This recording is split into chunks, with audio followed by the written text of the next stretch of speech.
Hey, everybody, welcome to the Leader to Leader webcast series and podcast, where we come together as a community to discuss ways to lead our teams and organizations more effectively. I'm excited to introduce you to today's guest, my good friend, John O'Leary. I met John about 12 years ago when he was in Denver doing a keynote for a nonprofit organization. And what was interesting about that is the person that introduced you said, what if one person could provide hope and inspiration that really told you, that sort of convinced you that the best is yet to come? And I thought, I'm in. And from there, we got to know John O'Leary through his keynote. Let me tell you a little bit about John. As a 9-year-old boy, John was burned 100% of his body and given less than 1% chance to live. His amazing journey of survival illustrates the incredible power of the human spirit. John is the National Bestselling author of 2 books, On Fire and In Awe. He's also the host of a top-rated podcast called Live Inspired. And this is really cool. I just learned this recently, that your story is now being produced into a full-length feature film that's slated to be released next year. But you're not the lead, right? What a wonderful introduction. Heck no, I'm not the lead. We're trying to get people to go see the movie, not run away from it. Oh, beautiful. Awesome. So John is also a business owner, writer, author, and just a really good person. So I'm really excited to have you here, John. Thanks for carving out the time to spend it with our community of leaders. So welcome. And Tom, as you would imagine, I do a lot of podcasts just as part of my day job, but it's fun to be on with a friend. So I'm excited about our conversation. And most podcasts that you do are linear. It's 2 people and that's it. But to have a bunch of folks from around the world tuning in and able to ask their own questions to make it a little bit more 3-dimensional, this is awesome. So I'm grateful. I'm looking forward to our time. Awesome. Great. Well, I'd like to just sort of start out a little bit about, and we'll get into one of the things that really has inspired me is your resilience and tenacity and just sort of this faithfulness that you bring to the interactions and how you live your life and whatnot. And we can get to that, but tell us a little bit more about your story and some of those milestones that were part of your journey that had a significant impact on who you are today. Yeah. I mean, that's a big question because there's so many different directions we could take it. But I think my story begins first by being fortunate enough to be born into the family of my mom and dad. And I know that sounds almost self-congratulatory, but it's true in my case. My parents remain my heroes. They remained together 56 years after they said the words "I do." They've been through innumerable struggles, and yet they go through these struggles together. And one of the struggles they endured was when their 9-year-old son was burned. And I think that's probably a good place for you and I to launch forward from. But at age 9, growing up in St. Louis, Missouri, I know we have folks from around the world tuning in. That's right in the middle of the U.S. I saw kids in my neighborhood playing with fire and gasoline. And these kids were 11. They were the guys I looked up to, and I assumed if they could do it, so could I. So on a Saturday morning, I walked into my parents' garage, lit a piece of cardboard on fire, bent down next to a 5-gallon can of gasoline, try to pour a little bit of gas on top of the flame. And before the liquid came out, Tom, and you know this, the fumes pulled it into the container, this flame, and created this massive explosion, picked up the kid and launched me 22 feet against the far side of the garage, set my world on fire. And so this was, in the book, we call it an inflection point.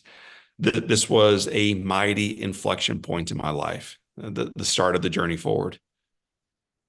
Wow. And then so many things happened after that from your story, and it's all captured in your On Fire book, which is an excellent read. I would highly recommend it. from what happened there is just the series of people that came into your life and your brother Right. and all these people that just sort of surrounded you because you were given less than 100. You were not expected to live. It was Well, basically do that me a was it. favor? We hold up the cover of the book for 1 second. Yeah. And the only reason I'm having you do this is because when they first printed this book, they had a picture of me wearing a suit and tie on it. And my arms were crossed kind of smartly. And I was just looking a little bit smug at the reader, like, look at me. I'm well adjusted. I'm successful. I'm clearly affluent. And if you read this, perhaps one day you shall be likewise. And so I wrote them back and I'm like, guys, read the book before you do the cover art.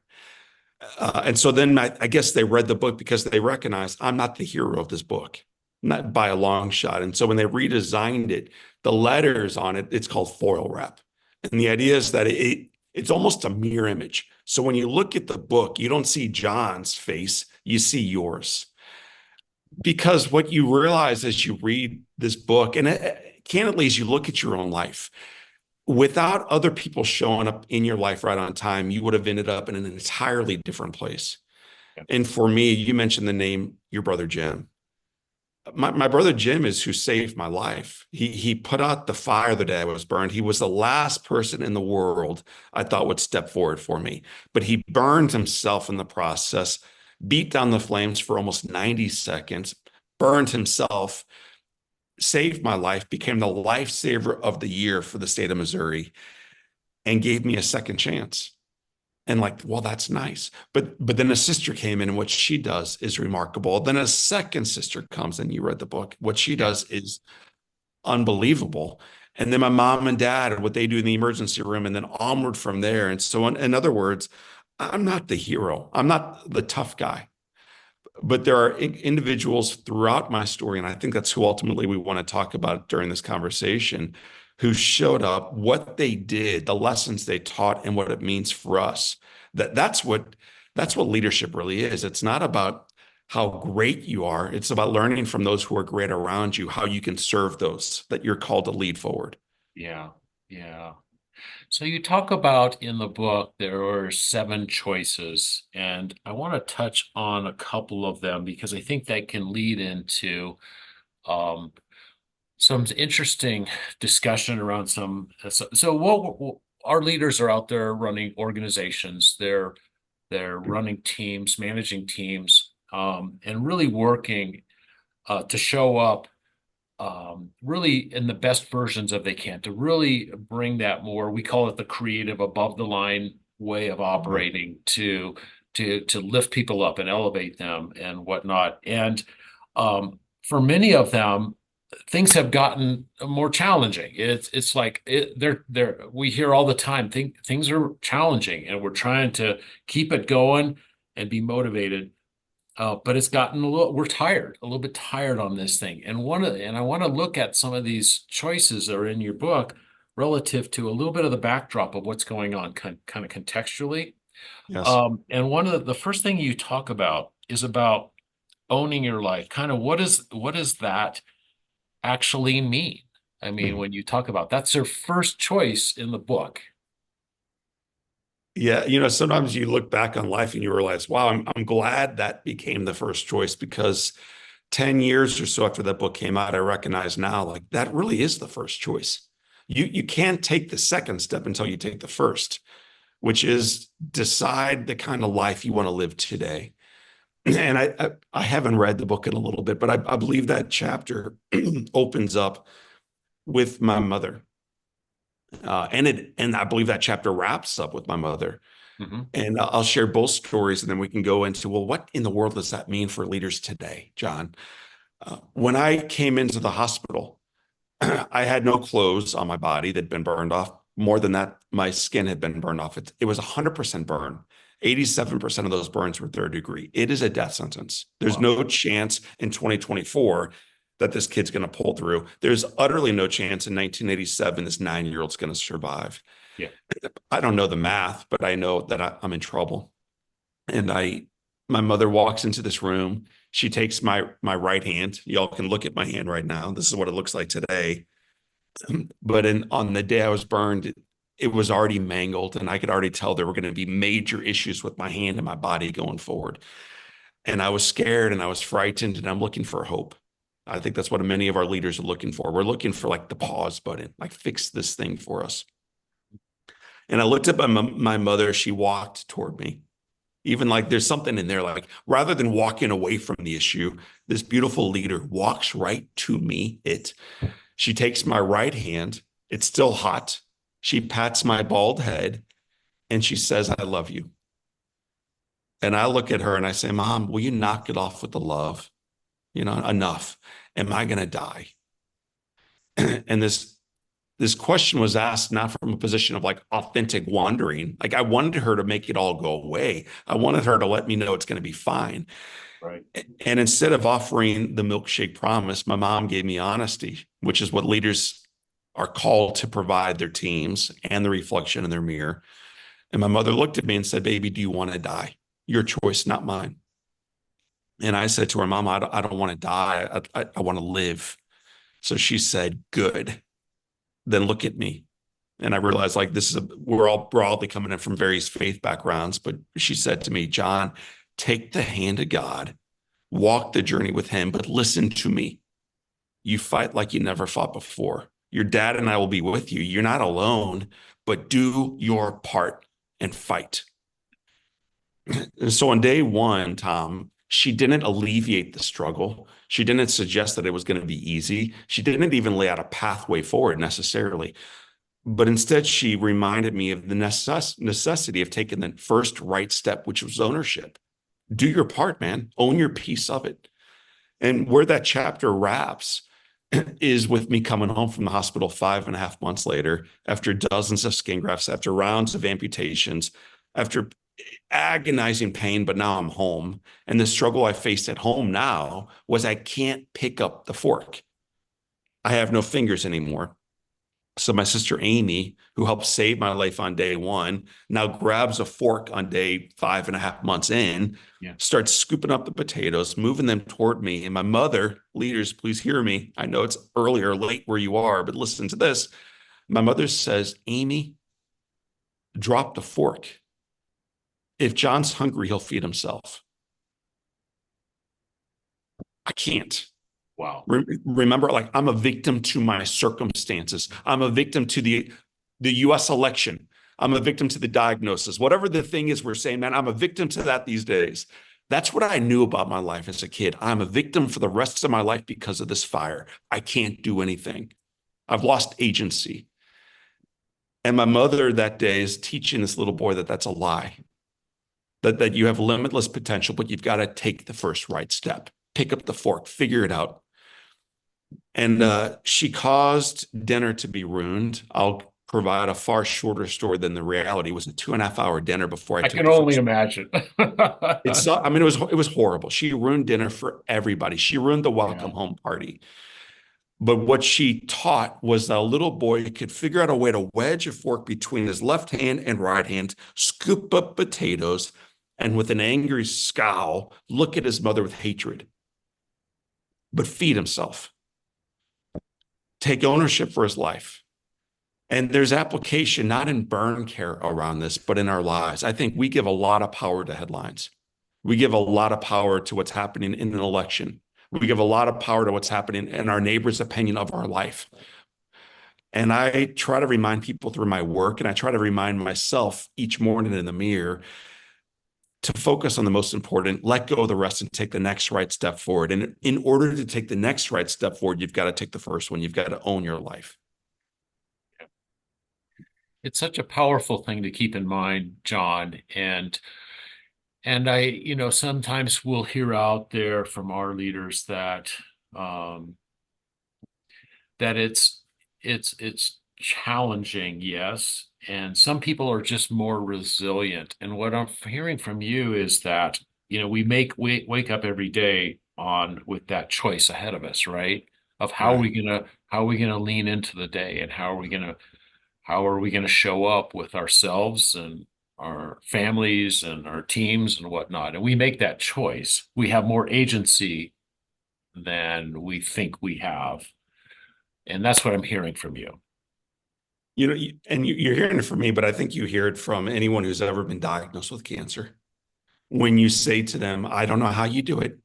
I would never be able to do that. And I think the person who experienced that diagnosis would have felt the exact same way until they received it. I interviewed a lady on my podcast yesterday morning and it went live today. Her name is Bree. Bree went in thinking she was just having early contractions, but ultimately she had something called strep A. And this woman ends up losing her arms and her legs while delivering a child and is now raising three kids as a quad amputee. And everyone keeps saying to her, I don't know how you do it. It's like, you do it because you do it, man. You do it because you choose to love the one in front of you and figure out how to do life. And so it is all hard. It's all Yeah. difficult. Yeah. But we also have far greater, and I love the word you used, agency to figure out how to pick up the fork or pick up a child when you don't have arms, or to pick up the challenges we face at work, creatively solve above the line. I think that's a term you use organizationally. It's what my mother taught me on day one. Live above the line, man. Let everybody else live below it. Choose to be above it. Watch what happens in your life when you do. Yeah. And it's a choice we all make every single moment of our days through omission and commission.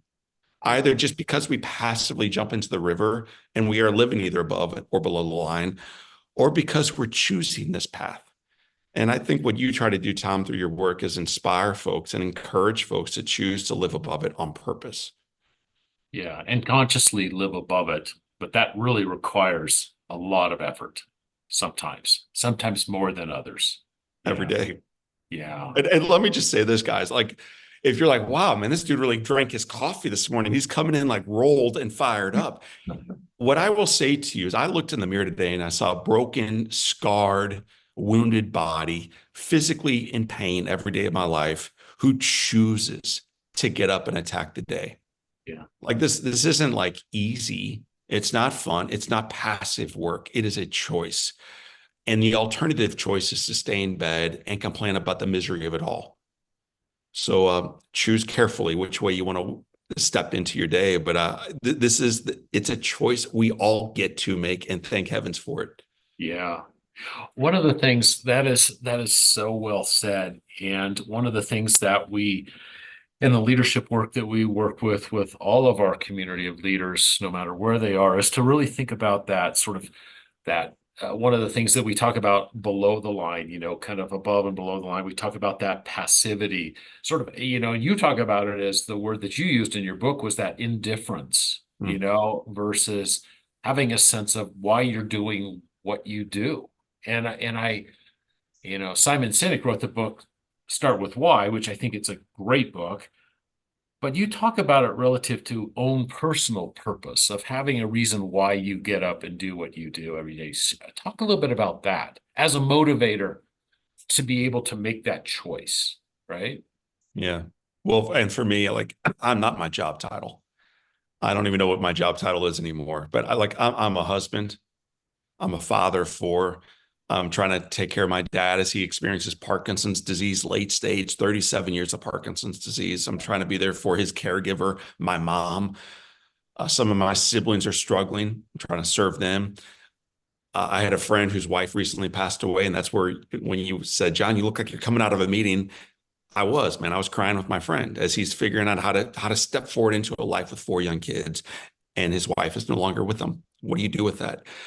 So we all have a job, but then we all, far more importantly, have lives. And what I've always found is the more effectively you lead your life, the more effectively you'll be organizationally. So don't get it backward here. Start at home. Start with your own health, your own wellness, your own faith journey, the things that fill your bucket, and then empty yourself out at work. That would be my encouragement. Yeah. As far as designing, we call them like ignition statements. Simon Sinek years ago wrote about, start with the why. That's true organizationally, but individually, it's far more important, I think, because if you get individuals rowing together, knowing specifically what gets them out of bed early, engages with their very best throughout the course of the day, and allows them to finish strong, you will get far greater effort than if it's just, wow, that's a nice organizational mission statement. Yeah. So my encouragement is to take some time and ask yourself the question, why do I choose to do this work? Why do I choose to do this thing over here? And go all the way down into this. Why do I choose daily to thrive? Why do I choose to thrive? Not endure, not you get to retire in 23 and a half more years. Not, I guess I said I'd do to her 26 years ago, so I'll stay with her. No, that's like how most of society is living. They're enduring the misery of the day. What does it look like to thrive in the midst of the misery? So I choose to thrive because is the beginning of the statement. I choose to thrive because, and mine, it's why I get up early and intentionally live my day. It's this. I choose to thrive because fill in the blank. For me, it's God demands it. My family deserves it. The world is starved for it. Let's roll. No excuses. So I'm going to go through that one more time. And if you want to steal this and make it yours, Tom and community, have at it. If you think O'Leary's statement is crap and you don't want that, fine. What's yours? But this one's personal for me. It's my operating statement for the day. I choose to thrive because God demands it. My family deserves it. The world, read the headlines, is starved for it. Let's roll. That's language from an actual hero, not some motivational speaker. September 11th, let's roll. And then finally, no excuses. Because what I know about my life is I make excuses all the time why I can't do podcasts, why I can't meet a grieving friend for coffee early, why I can't get in front of an audience, why I can't be there for my parents. So I got to get over myself and my excuses. So that motivates me to do my very best throughout the course of a day. Yeah. Yeah. And one more thing, even when I don't feel like it, because I think we've empowered feelings a little bit more than we should have. And feelings matter, but we have made them our North Star rather than recognizing that these are things that flow in and out of our consciousness throughout the course of a day. Yeah. So that's a really good point. Emotions are important, but we have made them our North Star as opposed to being real clear on our purpose. Why are we doing what we're doing? And make it a very conscious choice or a conscious decision is what I'm hearing, Right. as opposed to letting the emotions overtake it of what we feel like. Yeah. Yeah. So interesting. One of the things that really struck me in the book and discussions was this concept of taking the mask off, of that element of being real and self-acceptance and showing up as you are. Leaders out there, we talk a lot about courageous authenticity. It's a leadership term that's the big buzzword out there. We have to be courageously authentic, which part of that requires us to take off some of those masks and be a little bit more vulnerable and transparent. That's a theme I'm seeing here as well. Talk to us about that, because for many Yeah. people, that's a risky thing to do when we talk about taking off this mask, the persona, and yet it's required. And it's liberating. Oh my gosh, dude. How many masks do we need to put on? One in the boardroom, one at the bar. I look different there. One with the guys on the weekend, one different in the bed, a different one at the family reunion. What if you could only be yourself in all those gatherings? Like how light would you feel as you enter into the boardroom and the bedroom and the bar and the weekend and the family reunion when you're always just who you are? You're not trying to be anything you're not. So I would encourage you to do that, not because you will create greater top line revenue or bottom line profitability or be more effective in engaging employees, but because selfishly you will be liberated to live your best life. And that ought to be enough. And then as a consequence of that, you will generate more top line revenue, bottom line profitability, Sure. employee engagement, whatever else you want to track, the buzzwords, man. Right. But more than that, you'll have freedom. Yep. So years ago, and this is a story that I don't get to share frequently on podcasts because no one ever asks it, but I never wore short sleeves because my arms are burned. And I did not want people to ever ask me if I got burned. My face is mostly not burned, but the rest of my body is. So I would mask up. I'd walk around with my hands in my pockets. That way you wouldn't see anything that would burn so I could be normal. It was this grand mask of striving for ordinary. And it's not in the book, but it's part of my life. I was in a church service in the back row with my arms crossed, hungover from the night before, and just bored by life, dude. It just was boring to me. I'm 29 or so, and this pastor, the quote he dropped on us was, "For those of you who feel like your life is going nowhere, listen to me." He said, "Your life is a precious, priceless gift. You have one job: say yes to being used for good." I'm like, all right, whatever that means. The following day, Tom, I'm working. I was in real estate development. So I'm working in front of this condo development that we're working on. I'm in front of this pickup truck with blueprints in front of me. I mean, can you think of a worse job for a dude without fingers than carpentry and general contracting here in the States? So that's what I'm doing, man. I think I'm trying to prove to the world that I'm accomplished now. It's one more mask. Sometimes it's drinking, sometimes it's humor, sometimes it's success, Right. but it's always a mask. And I'm finally starting to take this mask down when I get a phone call, and a little voice says back to me, "Mr. O'Leary, will you speak at my school?" And I'd never spoken at any school about anything. And more than that, I'd never told anybody how I was burned. Why would you let someone into your authentic self? Why would you waste your time on that stuff? But on the heels of receiving a message that my life, that means all of it, not just the pretty stuff. My life is a precious, priceless gift. And I had one job. It wasn't carpentry or construction or building condos. It was to say yes to being used for good. So I told this little girl, like, yeah, I'll speak. Immediately regretted the decision. Practiced this 6-minute keynote for 40 hours. Walked into this room, man, delivered the thing, looked up at the end of it. That's when I finally saw the audience, not hundreds of leaders, global leaders, but I saw a grand total of 3 Girl Scouts. So that's my first audience. Did not do overly well in that gathering, but well enough that one of the dads said, "John, that was freaking awesome. Would you speak at my Rotary Club?" And Yeah. I said yes. And one of those guys was in Kiwanis. One of the ladies in Kiwanis was in a chamber of commerce. One of them was in a chamber of commerce in a state called Kansas. At that meeting, I met a guy who ran the entire prison system for Kansas. So this general contractor, this carpenter, this business owner just kept saying yes. There was no business plan. There were no revenue targets. It was a simple yes to be used for good. And what that led to, very long story, far shorter. I have spoken now in 50 states, in dozens of countries, millions of people. As we keep asking the question, what more can we do to serve the one in front of us? It has led to a couple books. Both books became #1 national bestsellers, translated into more than a dozen languages.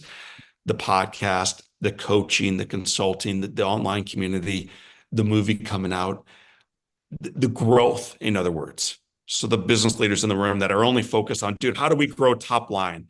I don't have a clue. But I do know what happens when you say yes to being used for good and you start thinking bigger about tomorrow than you did yesterday. It leads to things far bigger than we can fathom when we're just setting quarterly targets. So final thing I'll say, and then I'll be quiet. I think we believe we can get a lot more done in the course of a day than we ever could. But I also think we imagine far less over a 5-year period than we can get done. So when we set goals organizationally, my goal is never, what can we do next quarter? Forget the quarter. And I know some of us might be in publicly traded businesses, and that's your issue. I'm always thinking 5 years out. How big can we make this? How many lives can we touch? So if you start thinking big time over 5 years, and the question we get to is, if I could achieve anything and I knew I would not fail, what would I do? And now, like, the mask is completely off. You start thinking big about books and about global impact and about stuff, one thing after another. And then you start reverse engineering this. Well, how do we get there? How do we get there? How do we take these next daily steps to achieve this grandiose vision for life? Yeah. So there's a benefit both in the short term of liberation from the lie, but also liberation to think bigger about how your life can influence your future. What I'm, there's just that, I would guess that many people hear that and they say, well, that's John, and he's gotten this success because of this. And he's kind of like, here, what can I do that would move me sort of closer to that sense of, why am I doing what I'm doing? And I'm hearing from you, it's kind of like you have a question in your book, and I read it about what more can I do? I read that question the night before I was rereading your book, and I read the question, what more can I do? And I thought about that. And the next day I had coffee with a non-profit organization. And he was talking about some structural issues. He had just come in, all kinds of issues. And I said, what more can I do to help you? And I just got another pro bono client. But I think that the question, I would have not raised the question. I think I would have held back, but I Yeah. raised the question and thought, how can I help this guy with some of the organizational challenges just by asking a simple question? It's taking that, I'm hearing that one step Yes. that could have a significant impact. And you Yeah. don't know where that ripple is, what the magnitude of that ripple. So you don't So have to kind of compare yourself way up here. It's kind of what's that next step. can I back into that story with it Yeah, with where I learned the question? yeah, And it's just so powerful. And by the way, when most of us ask the question, what more can I do? We know how we ask that. And it's like, oh, crap. Trump again, or Kamala again, or a headwind over there, or the Middle East, or the struggles, or another diagnosis. Ugh, my kids, or lack of children. What more can I do? With our arms crossed, looking down, kicking the dirt. What more can I do? So I learned this question from a guy who asked it brilliantly through the course of a lifetime well lived. And where I first met this guy was on a radio. He was the announcer for the St. Louis Cardinals. And I know the story doesn't always translate perfectly over the Atlantic, but here we go. I was a huge baseball fan growing up. And the voice that would bring baseball sport into our house was a guy named Jack Buck. So I never met this guy. He's just a famous celebrity who was a national broadcaster, a Hall of Famer, very successful, very affluent, very influential. I loved him. And then I got burned on a Saturday night.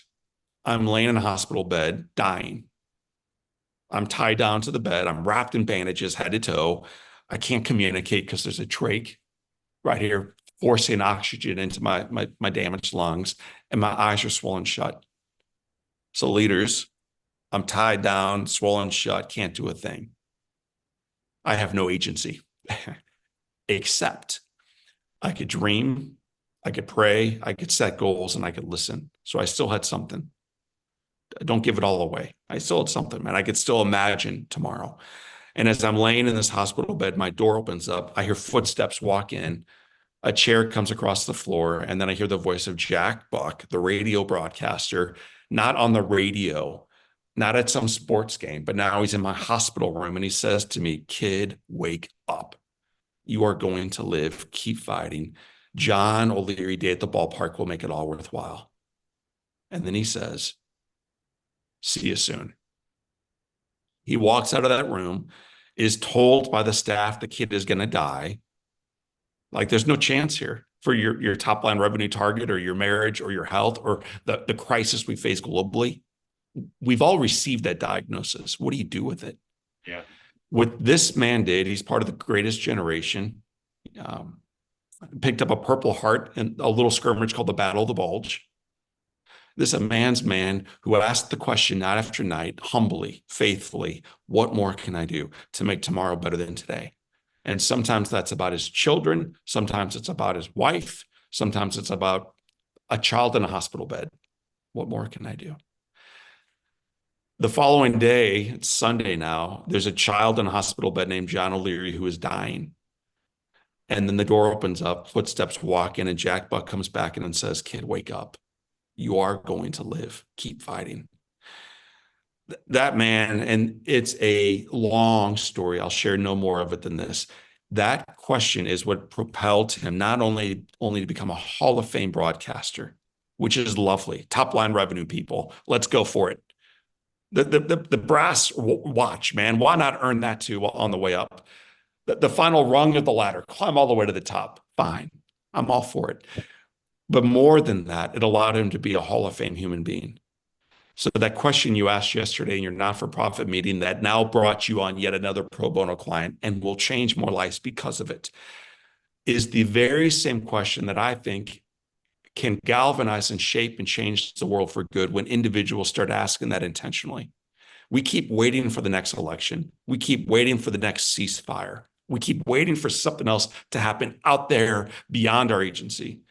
And our work is about reminding individuals of their ability to influence it for good in their world. We give way too much credence to the headlines, and we give way too little to how we can shape that one not-for-profit you signed up yesterday.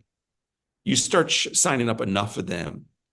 You find yourself a beachhead. They draw new clients. You build the organization. You build an organization large enough and teach people how to live above the line. You become less worried about elections because you're more worried about the things you can't control. And I could go on a tangent on this, but man, we live societally far below the line, waiting for someone else to fix our crappy world. And your work, Tom, is about reminding people of what they can't control. Absolutely. And how one person can really make a difference. They really can. Just as you've stated there, but also if we can get more, we look at it from an organizational perspective, if we can get leaders to show up more, this is our language, John, kind of creatively above the line, you can get to a tipping point where you then start to shift cultures or subclimates, microclimates within organizations where you start to see different things happening. And we've seen cases of that. We have cases that actual cultures have shifted due to people's individual efforts collectively coming together. And that's what I'm hearing from you. For sure. That's the power. One thing that struck me in your book, and we'll go about 5 more minutes and then we'll field some questions. You talk about this guy by the name of Big Roy. And when I was, tell us about Big Roy, because I think there's some learnings in there relative to us as leaders. We need some Big Roys out there in our lives. So tell us about that, because that's an interesting story. I will tell you about Big Roy, but Big Roy was only influential because his leader made him so.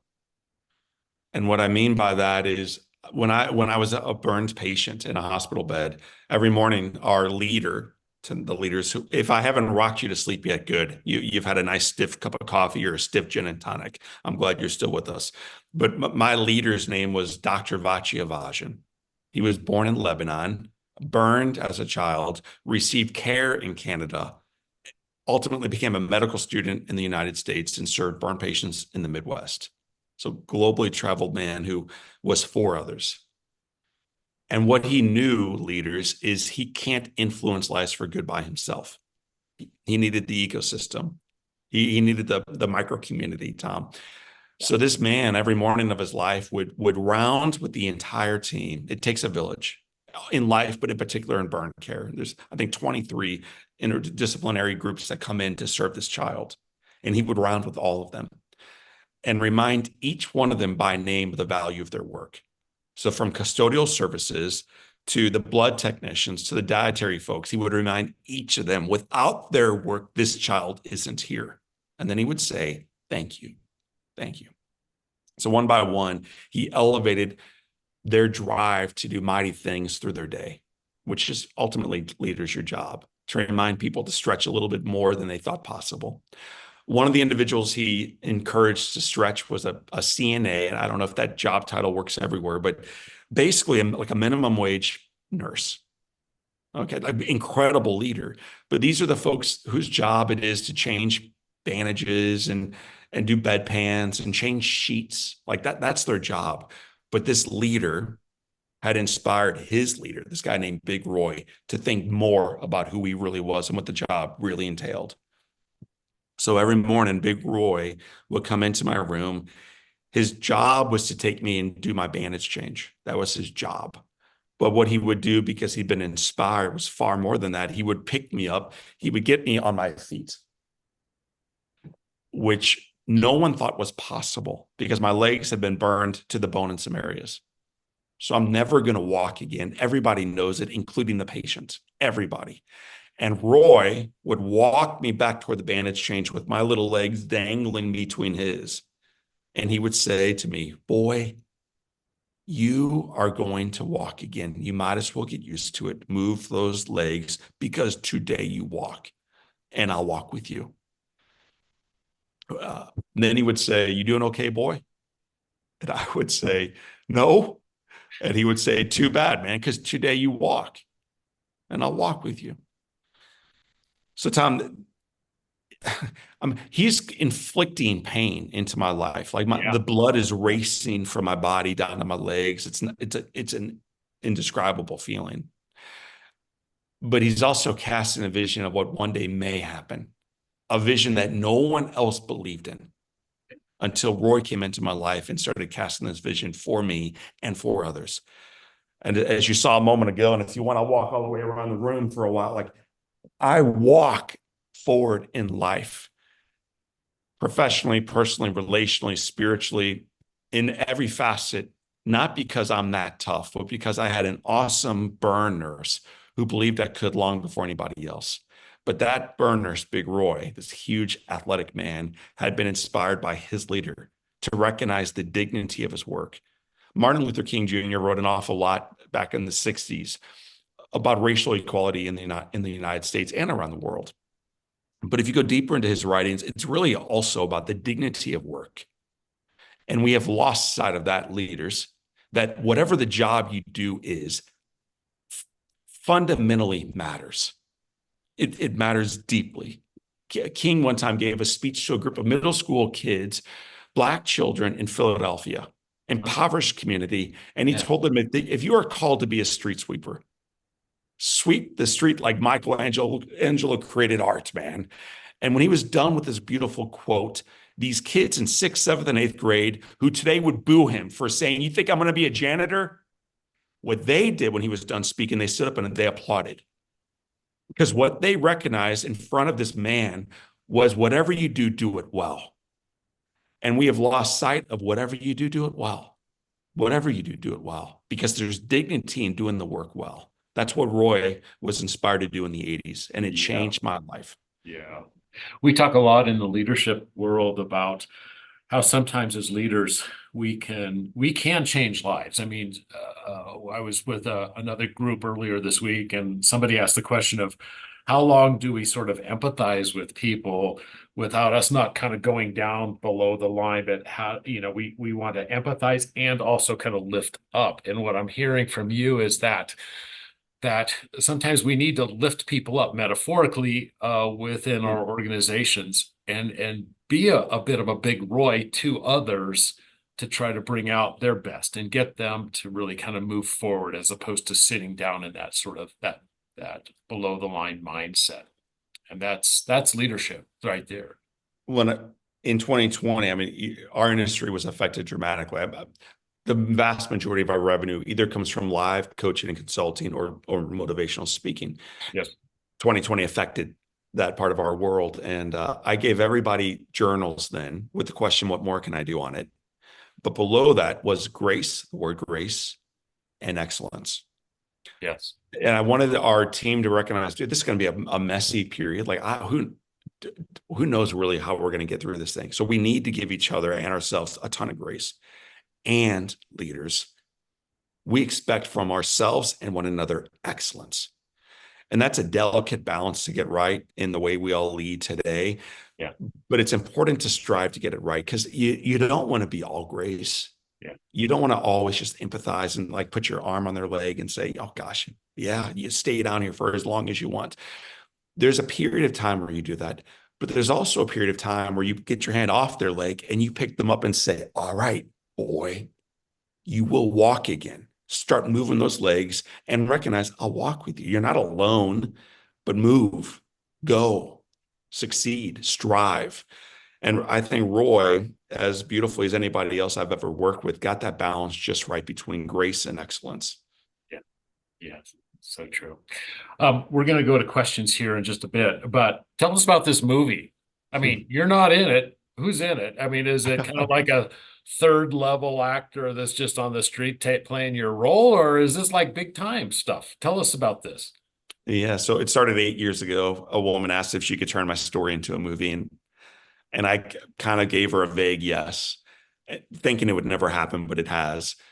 The director who just recently did a movie called Bow, which is an incredible story, basically Schindler's List type story about an artist who found love in Auschwitz. Wow. He before that did a movie called Reagan, another movie you may have heard of called Soul Surfer. I mean, Yeah. he's done 100 films. His name is Sean McNamara. Yeah. He is the director of the film. The gentleman who played Jack Buck, a guy, the radio announcer, his name is William H. Macy. Oh So yeah. Oh yeah. Bill Macy is a pretty big star. John Corbett from Sex Yeah. and the City and My Big Fat Greek Wedding. A woman who plays my mom, Stephanie Shostak, is from Iron Man and Meet the Schmucks and The Devil Wears Prada. There's a guy named Joe Courtney who plays me. Joe Courtney has been in Super 8 and Jesus Revolution last summer, among other movies. The Kissing Booth for the young folks on the call. Like, so these are all legit actors. And they were drawn into the project, I think, because we live in such a divided time, not nationally, politically, racially, spiritually. You're with us or you're against us. And then you come into a story like this that has almost nothing to do with gender, race, culture. It's a global movement that came around this little boy to fight to keep one ordinary broken 9-year-old kid alive. And they all saw within that story an opportunity to tell it well on the silver screen. So we attracted in some real actors, man. It's a real Yeah. film. It's a beautiful film. You will laugh and you will cry, but ultimately you will leave inspired to recognize that there's more for you in your life. That the media may not be 100% right. It may not all be burning. That doesn't make it all good. But I have a friend named Greg Easterbrook who you should have on your podcast. Greg has a book called It's Better Than They Say. Okay. And it's this pragmatic view of where we are globally. Like, I'm an optimist because I was born that way. This dude is an optimist because he researched it. And ultimately he asked the question, when would you rather live? For all of you saying, oh, it's never been so crappy. Okay. Find a better time period where you honestly want to live and go there and tell me if that still holds true. So listen, it is not perfect. There are so many fires burning, but we have agency to fight them together. And that's ultimately what this film teaches. Yeah. What's the name of the film so we can look at it? Is That's it called On Fire. It's going On to Fire? roll out in about a Okay. year, probably November of 2025. November 2025. Okay, awesome. I'm looking forward to that. Let's open it up for questions. We have about 10 minutes or so. Selena, how are we doing on questions? Do we have some? We just have three. So if anybody Okay. else has any more they'd like to send through, please send them through. But we can work through those three if that works for you. That'd be great. Yes. Why don't we try that? Okay. All right. So I'll put it into the chat in case anyone doesn't misses it. The question is this. You've talked a lot about the victim mentality. As leaders, we're constantly expected to do less with more. No, more with less. I think that's my typing that's wrong. To do more with less. How do we avoid getting into the victim mindset under those circumstances? Yeah. So above the line, below the line is not just a nice coaching idea. It is a pragmatic, appropriate way to step into each and every one of your days.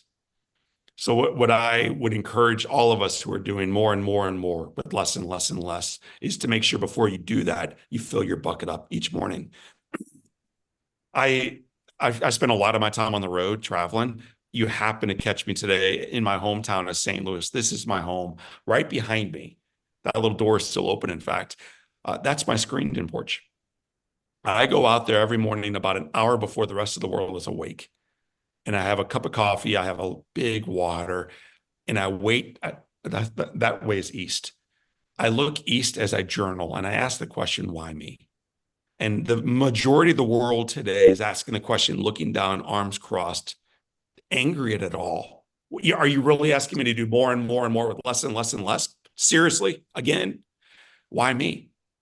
But when I ask that question every morning intentionally above the line, as the light begins to cut through the darkness. I recognize the profound blessing of simply being alive. And this isn't just obnoxious Pollyannish thinking. This is a leader's approach to step into murky waters. You don't have to. Like, you can say, John's full of crap. And then you can read the Wall Street Journal and recognize the world is burning again. And then you can step into your day and then wonder, God, why is it so bad? What I'll tell you is, before I met with a friend whose wife recently passed away, I recognized life is hard, but it's unbearably good. I have breath, I have freedoms, I have agency, I have the ability to see and hear and learn. In a couple hours from the morning, I was going to connect with an old friend named Tom, who I haven't seen live in a couple years. Yeah. Like, what a gift this is. So in order to live above the line with headwind and struggles and everything else we face, choose it. Choose it intentionally, choose it pragmatically, choose it for yourself before you choose it for others. Yeah. So I would encourage you to spend about an hour of your day before you wake up. So you got to set your alarm to get this thing. Some of us take gratitude. Some of us spend time in the Word, scripturally, whatever your faith background might be. But I'm highly focused to be selfish for the first hour so I can be generous in the remaining 18. And I know some of us out there, work out in the morning, or they just have some sort of time investments of self. So I hate the word self-care, but like investing in kind of health as a way to kind of shift some of those perspectives. Selena, do we have another question? And then, we have some time if we want to unmute too. So, and people can ask their questions live too. So, Yeah, sure, we do. The last two are relatively short, Tom. So okay. The next one is, your story is absolutely remarkable. What was the single most important thing that kept you going through the darker times? Others. As a 9-year-old, it wasn't me. It wasn't my grand vision for my life. I was fortunate to have a parent who was with me almost every step along the way in the hospital, a mother who insisted I can do all things. She challenged me to lean into my faith, which was important to me then as it is now. But she also made sure I knew I was never going to have to do any of that stuff all by myself. And we live today in a world that is so isolated. Don't confuse Zoom calls with being connected. Don't confuse a boardroom packed with people with being connected with them.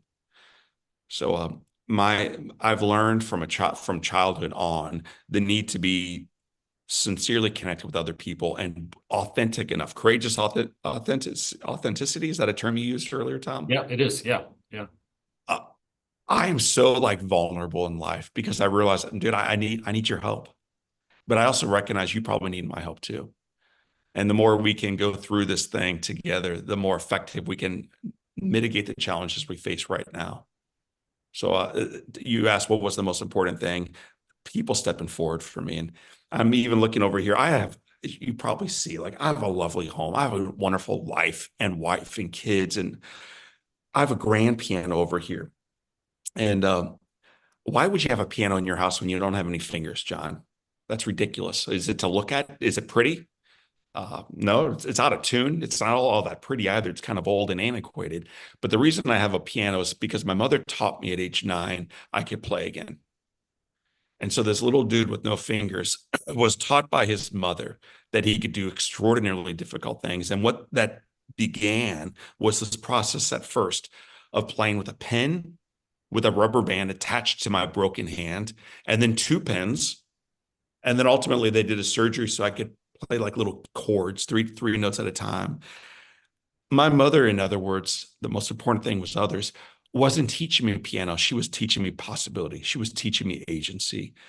So my friends, I encourage you to lean into others in your life because you can't do it by yourself. But I also encourage you to be a mother for them, to remind them in the midst of struggle that they can still do difficult stuff, always. I think we've lost a little bit of that, the ability to endure the hardship of the day together. Selena, we have time for maybe one other question, or somebody want to ask a question from, I don't know how many folks are on, but we could also take one live too. Yeah, let's take one live, because actually the last question is about the movie and you've kind of answered that already. So let's see if anybody has a live question. I have a new one actually. A new one has just popped in, Tom. Okay. So thank you, thank you, thank you for sharing. If your circumstances don't define you, how would you describe those circumstances? In other words, how would you summarize what you've experienced? I mean, this is going to be so annoying. It should force everybody to turn their Zoom call off and go on with their day. But the term I would use is blessed. Blessed. And the reason I ran away from the burn community for 3 decades after being burned myself is because they identify as being victims to their burns so frequently. They are identified by scars. They are identified by brokenness. They are identified by the flames they endured and still do endure. And I am not. I'm a child of God. I'm I'm a snow skier. I'm a water skier. I'm a piano player. I'm a dog walker. I'm a nature enthusiast. I love to travel. I love the UK. I love Europe. I love Australia. I love faith. I love my wife. I'm all these other jobs before I'm a freaking scarred victim. So I am not my circumstances. My circumstances prepared me perfectly to live the life I get to embrace today. And the more we can take off the mask of being identified by the things that make us less than we actually are, the greater freedom we have and the greater agency we have to live, back to your terms, Tom, above the line with creativity on how we want to navigate into our future ahead. So if you force me to say, John, what is the term that defines you? Blessed, unfairly so. So powerful. One more question if there's somebody that wants to pop it up, and then we'll wrap it up. Anything else? Tom, this is Jim. I'd love to first just say, John, thanks for so powerfully saying yes to this gift of life. And I'm really curious when you look at this journey you've been on, how your relationship with darkness has evolved from the point of your birth to today. Is that Jim who asked that question? Yes. And the question was, how has your perspective of darkness evolved from your Yeah, your birth to today? relationship with darkness evolved through your journey through all this. I think in the darkness, it's a reminder of what it looks like when you walk in the light. I think last night, man, I got home late. I was in Oklahoma yesterday, then Texas late last night, and then flew home, got in around 2 a.m. And it was going to rain like at 4 a.m. in the Midwest. So I had to go around and lower the umbrellas in our back patio, take in the cushions. And I realized it's a gorgeous night. So I just sat out there and it's a moonless night. So at 2 a.m, I went inside, I got a beer, came back outside, and at like 2:05, man, Jim, I'm outside. It is pitch black. But what I noticed in the pitch black of the night is the stars were shining, man. And if the moon had been out or if the house lights had been on, I would have never seen the beauty of the stars. And then I know this is kind of a colorful, artistic way of answering your question, but it is in the darkness we recognize the beauty of the light. And for those of us who only walk in the light, you don't even know the gift that you have. Yeah, how could you? You've never been sick. You've never lost someone close to you. You've never been unemployed. You've never been financially feeling hardship. You've never experienced that. But what I've experienced traveling the world, frequently, third world nations, those who have so little are the most grateful. Those who live in the dark are most aware of the light. So as I experience some darkness in my life, who doesn't? I try to give thanks for it because it reminds me of the blessings when I'm able to step back into the light. And then from a faith perspective, I believe God works through all things. And sometimes the majesty of that faith reveals itself most perfectly in the struggle. So that's what I would say about darkness. I'm grateful for it, although I like to come out of it too. Really appreciate it. One of the things, it's a great question, Jim. And I think one of the things that I captured in the book is this is not all about an upward trajectory. We think that some of these people, the lives of different people out there that are sharing some of these messages that you've shared today, John, live on this church. There's a lot of ups and downs, and there's a recognition of that darkness. And through that darkness, really you find that light to be able to lift you back up. And so I think it's a really good question that we learn from the darkness, just as we learn from the light side. John, you've been awesome. I have to tell you, thank you so much. I still rank you in the top 5 of my motivational speakers, and I've sat through a lot of them. I think you're one of the most inspirational people out there. And so thank you so much for continuing to do your great work. Well, thank you for putting me on the Mount Rushmore of the Tom speakers, man. I've 5. I don't know if that gets me on there. I might be the first one off, but I'm grateful to be near the Mount Rushmore of your list. No. So thank you so much. To all of you out there, we have recorded this, and we'll make that available to you. Share it with your team members and whatnot. John, it's been a pleasure. It's been great to reconnect. To all of you out there, keep up the great work. Continue to work above the line and bring some light to those people that we're going to interact with in the days ahead. So, John, thank you. Take care, everybody. Man. Yeah. Thank you all for tuning in. Bye-bye.